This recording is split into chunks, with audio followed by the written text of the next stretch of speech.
You know, I believe racial profiling at Starbucks is wrong. When my Syrian buddy yells, translation, for the love of God, I ordered a caffeinated coffee, I think you should get one.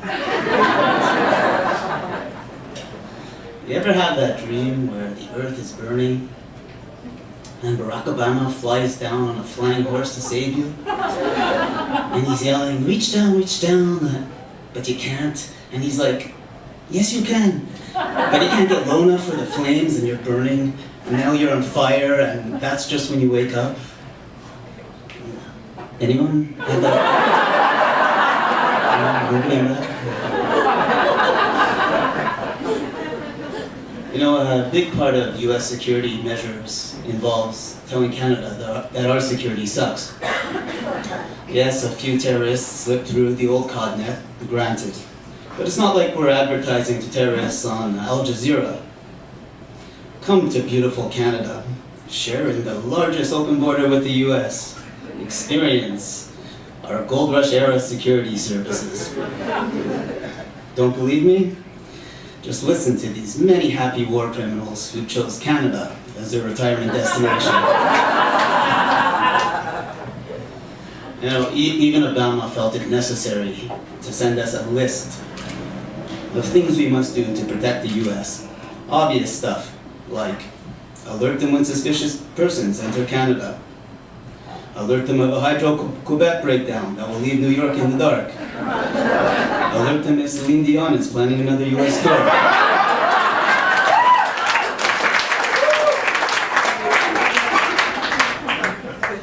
You ever Google Death to America and how to build a better suicide bomb on your big brother's computer? Just to see if Big Brother is really watching, and then the next day as your brother's crossing the border, he gets detained and you never hear from him again? And then you think to yourself, well, that's good irony. That shrinks. My shrink, he keeps telling me, Marty, there's many ways to skin a cat. But for me, I know, it always ends up a bloody mess. But breaking up with your shrink does not have to be that bad. They tend to respond well to, it's not you, it's me. But my new shrink and I, we made a deal. She will see me once a month if I stop asking her help.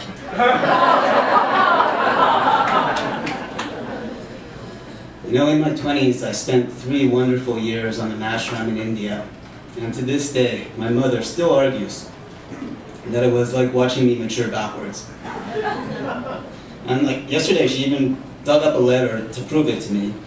And I brought this letter because I think it proves nothing. Anyways, I'll read it to you. Here it goes. Dear Mom, ashram camp is fun. My counselors are nice.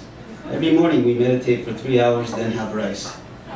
Guru says I'm advancing so fast I will soon get a ride in the limousine. Love, your son of the light. P.S. Even though Guru says they're forbidden, keep sending those cans of ravioli and Mad magazines. P.P.S. Guru says hi, and to send more money.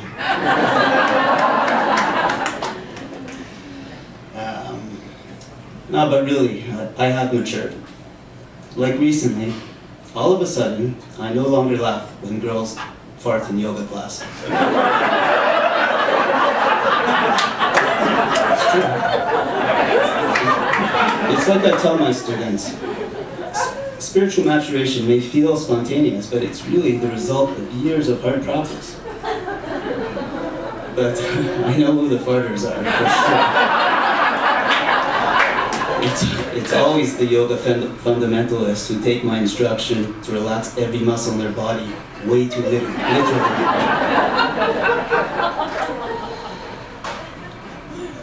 So, I have this little trick for understanding the thick French joual.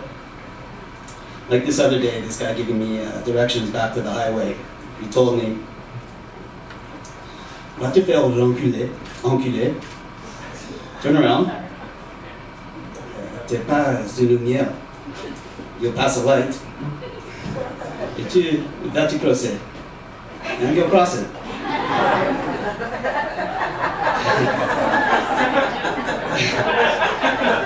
Thank you, francophones.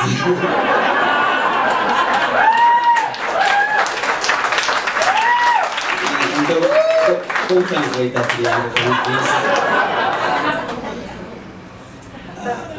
But my grandfather, he won't drive without his magical driving hat for safety reasons. And I have to tell you, this hat, there's something to it. Because when I'm driving it with him, I'm looking out for other cars like a coked up squirrel. And never is there a car beside us when he blindly changes lanes. So one day, I'm driving with him, I ask him, Grandpa, how's this possible? Anyways, he says, okay, I'm gonna pull over. Pulls over, get out, I try on the hat, get behind the wheel. After 5 minutes of struggling to change lanes in Montreal traffic, he gets kind of mad at me. He's like, listen, you little schmuck. It doesn't work just by wearing it. First, when you first get in the car, before you even start driving, flip on a turn signal. Doesn't matter which one.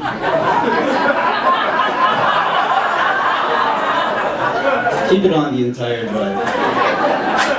Second, consider your limit half the speed limit.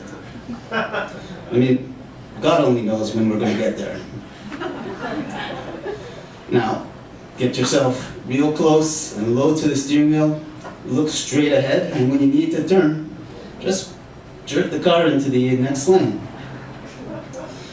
And like God parted the sea for your ancestors, so will the cars part for you.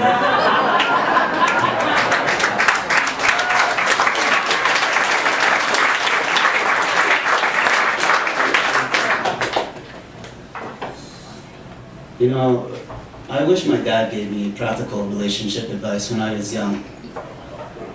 Like when your girlfriend greets you at the door wearing nothing but a blanket and looks at you and says, well, what do you think? Think funny, sexy. Get naked and snuggle into this blanket with her. Even though you don't know what a blanket is, apparently it's some sort of blanket that's a poncho with a hood on it that you wear. Thou shalt never say, honestly, honey, that dress makes you look like an obese redneck.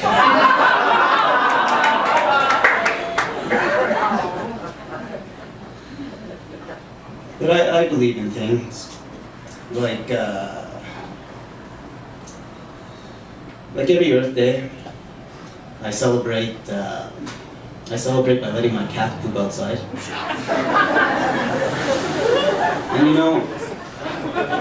And I'm going to get a bit political here. All that is necessary for the triumph of evil is for good men to do nothing. And change begins with small acts. Small acts, when you multiply them by millions of people, can transform the world. And with great justice, we can, together, leave a mountain of cat shit on my prick of a neighbor's lawn.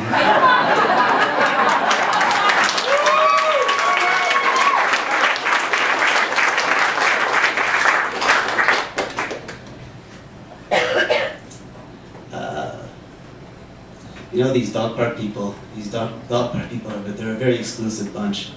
Your python swallows just one Shih Tzu, and it's like your puppet family number one.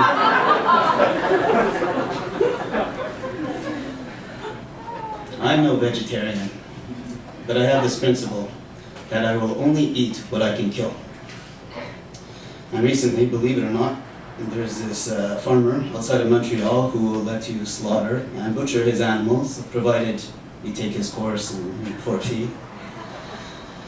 But it's not that simple for me, because I will only kill an animal in the way that I would want to die prematurely, which is by heroin overdose.